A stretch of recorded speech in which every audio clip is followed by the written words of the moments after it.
ప్రధాని మోదీ పర్యటన సందర్భంగా గన్నవరం సమీపంలో రెండు వేర్వేరు అగ్ని ప్రమాదాలు జరగడం కలకలం రేపుతోంది. ప్రధాని మోదీ గన్నవరం ఎయిర్పోర్టుకు చేరుకున్న సమయంలోనే రెండు అగ్ని ప్రమాదాలు జరగడం పలు అనుమానాలకు తావిస్తోంది. సీడ్ యాక్సిస్ రోడ్లో పైపులు తగలబడడంతో భారీగా మంటలు చెలరేగాయి.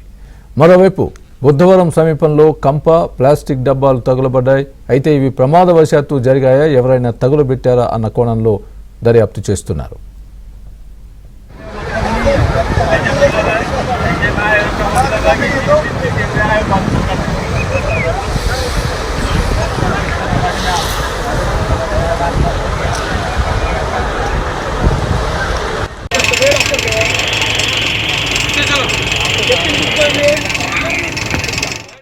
ప్రధాని మోదీ గన్నవరం ఎయిర్పోర్టుకు చేరుకున్న సమయంలోనే రెండు అగ్ని ప్రమాదాలు జరగడం పలు అనుమానాలకు తావిస్తోంది. సీడ్ యాక్సిస్ రోడ్లో పైపులు తగలబడడంతో భారీగా మంటలు చెలరేగాయి. మరోవైపు బుద్ధవరం సమీపంలో కంప, ప్లాస్టిక్ డబ్బాలు తగులబడ్డాయి. అయితే ఇవి ప్రమాదవశాత్తు జరిగాయా, ఎవరైనా తగులబెట్టారా అన్న కోణంలో దర్యాప్తు చేస్తున్నారు.